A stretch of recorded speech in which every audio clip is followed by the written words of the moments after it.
Imagine this, a plant so dangerous it was once called the devil's lettuce, but so popular that now it's legally sold in coffee shops, pharmacies, and as of this year, even in Germany. How did we go from arresting people over a joint to debating which THC gummy flavor hits best? For the past century, cannabis has been vilified, criminalized, and morally demonized. But something strange happened. As laws began to shift and science caught up, the narrative flipped hard. Almost overnight, weed went from public enemy to wellness trend. So here's the paradox. How can something once feared as a gateway to destruction now be framed as a path to healing? Let's rewind. Compared to alcohol, which will directly cause 1 in 20 deaths this year, cannabis looks almost harmless.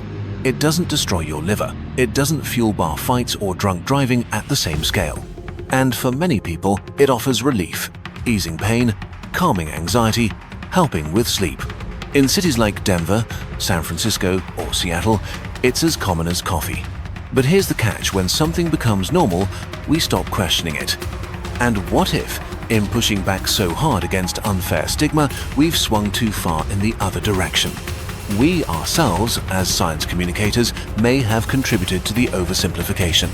We talked about the benefits, the myths, the bad laws. But we didn't talk enough about the real downsides because the data simply wasn't there. For decades, researchers were blocked by legal red tape. Studying cannabis was harder than studying Ebola. But now, with legalization spreading and restrictions easing, science is finally catching up. And some of what we're finding isn't exactly comforting. So here's a question: if cannabis is getting stronger and more people are using it than ever before, what are the consequences? This isn't about scare tactics or moral panic, it's about balance. Because if we truly want to treat cannabis like any other drug, then we owe it the same thing we give alcohol or caffeine or sugar: a clear-eyed look at the science. Stick with us, this journey might surprise you. For decades, studying cannabis was like trying to map the ocean. With a teaspoon, during a storm, blindfolded. Despite being one of the most widely used drugs in the world, cannabis was almost impossible to research properly. Why? Because it was illegal. In the US, it's still classified as a Schedule I substance right next to heroin. That meant scientists needed special licenses, faced endless paperwork, and could only study government-grown weed, which was often weaker than what you'd find in a high school parking lot.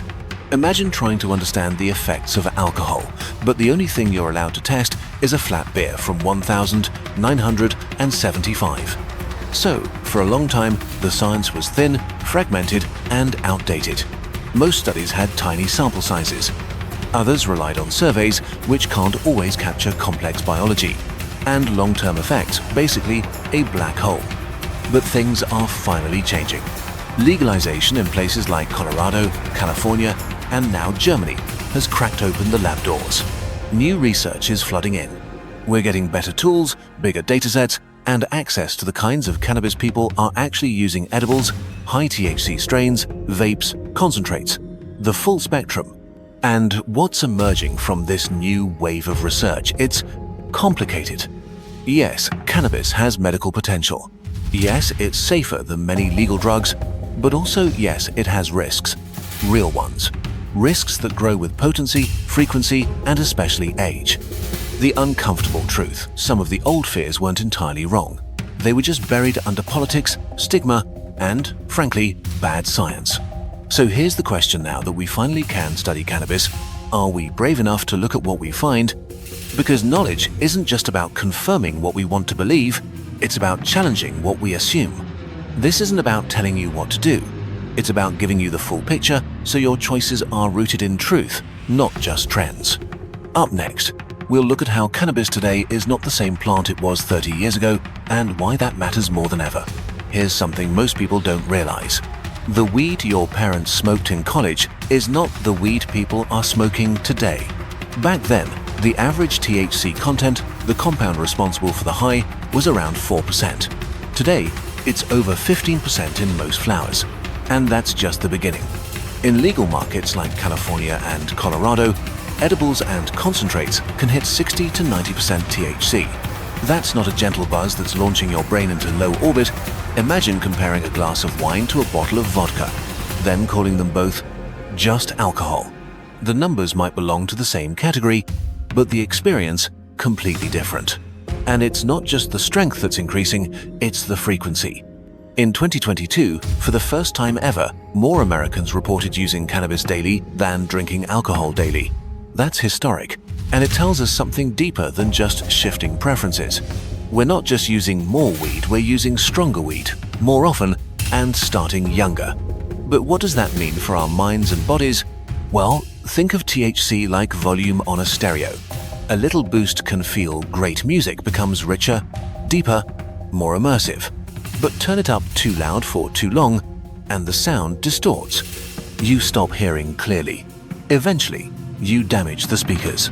High THC cannabis overwhelms the body's natural cannabinoid system, one that regulates mood, memory, appetite, and sleep. At high doses, those systems don't just get high, they get hijacked. And here's where the paradox begins. Because while the perception of cannabis is getting milder, the product itself is getting more intense. That disconnect is dangerous, especially for young users who may think they're microdosing flower, but are actually flooding their brains with a psychoactive compound it didn't evolve to handle in such concentrations. So here's the uncomfortable truth. Today's cannabis is not a plant, it's a product. And it's being refined, repackaged, and supercharged to deliver stronger highs at faster rates than ever before. Up next, we'll talk about something most people still laugh off, but maybe shouldn't. Is cannabis addictive? Shall we continue with Part 4, Weed Addiction is Real, Just Not How You Think? Let's address a common myth. Weed isn't addictive. That statement is only partly true. For most people about 8-10, that's correct. They use it casually, occasionally, and it doesn't interfere with their lives. But for the remaining 20%, it's a different story. They develop what's known as cannabis use disorder, or CUD. And for around 10% of users, it becomes something even deeper, a real addiction, one that subtly, and sometimes brutally, reshapes their daily life. Here's the twist. Cannabis addiction doesn't always look like what we imagine. There are no violent withdrawals, no dramatic overdoses. Instead, it's quiet, gradual, comfortable, even. But that's what makes it dangerous. The signs creep in, you need more to get the same high. You can't stop, even when you say you will. You feel anxious, irritable, foggy without it. And you start using cannabis not to feel good but just to feel normal. Worse, the very problems cannabis once helped soothe stress, anxiety, loneliness can become magnified by long-term use. So you use more to treat symptoms that may now be caused by the thing you're using. It's a psychological loop, a feedback spiral, and at the heart of it is loneliness. Studies show a strong link between frequent cannabis use and chronic social isolation. People who feel disconnected are more likely to use weed often. And people who use weed often are more likely to withdraw from social life whether they realize it or not. Why? Because weed makes boredom feel less boring, loneliness feel less sharp, but it also numbs you. You become less motivated to reach out, engage, or grow. The world becomes soft, distant, a little less urgent. Eventually, you're not chasing pleasure anymore. You're just coasting. So yes, cannabis can be addictive. Not in the way heroin is, but in the way comfort can be. Slow, subtle, and deeply rooted. In the next part, we'll explore how this comfort can turn into emotional numbness, and why that might be one of the most underestimated effects of long-term use. Here's a strange effect of heavy cannabis use, one that doesn't make headlines but quietly alters lives. It makes you okay with being bored. Not joyful, not fulfilled, just okay. And over time, that okayness can become a trap. Cannabis interacts with the brain's reward system, the network that helps you feel pleasure, seek novelty, and pursue meaning. But when THC floods that system too often, it starts to dull your response to everyday stimuli. A walk in the park, meh.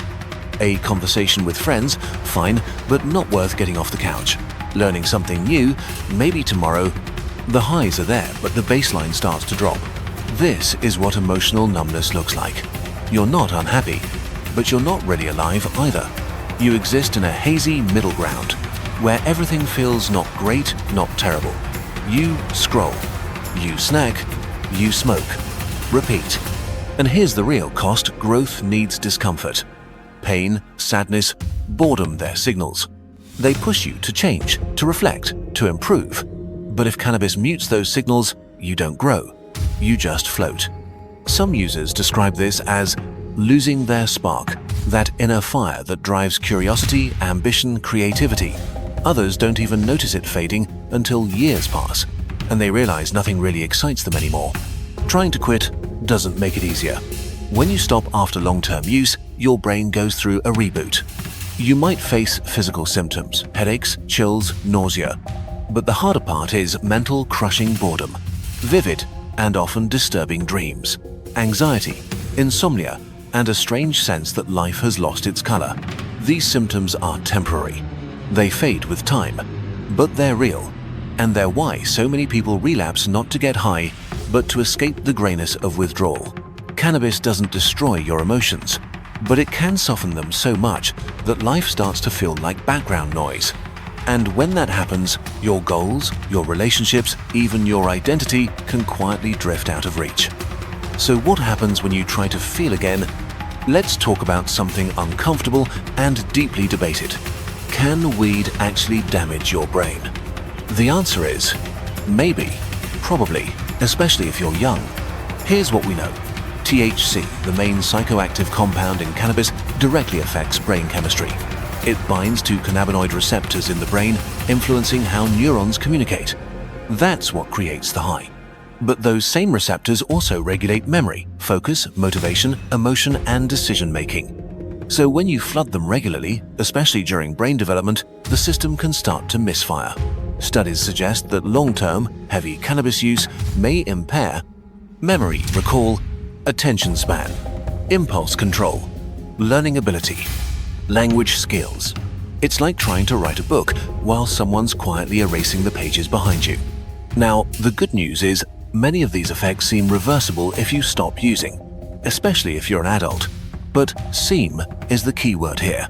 We don't fully know yet. Some changes might fade in weeks, others might take years, and a few might not go away at all. But when it comes to teenagers, the science is much clearer and much more worrying. If you start using cannabis heavily in your teens, your brain is still under construction. The circuits responsible for long-term planning, emotional regulation, and critical thinking are still wiring themselves. And THC, it's like pouring glue into the motherboard while it's still being built. Teen users are significantly more likely to develop cannabis dépendance, drop out of school, report lower life satisfaction, experience increased rates of anxiety, depression, psychosis, and even schizophrenia. Is this correlation or causation? That's still debated, but the trends are strong and the risks are real. So while some people say it's just a plant, we have to remember so is tobacco, so is belladonna. Nature isn't always gentle. The takeaway: if you're in your teens, the smartest choice may be to wait. Your brain only builds once. Let it finish before you experiment with anything that rewires it. Next, let's wrap everything together and explore what responsibility, balance, and freedom really mean in this conversation. Let's be clear, cannabis is not evil, but it's also not harmless. It's a drug, just like alcohol, just like caffeine, just like sugar. And like any drug, it has a spectrum of effects, some helpful, some harmful, all depending on how, when, and why you use it.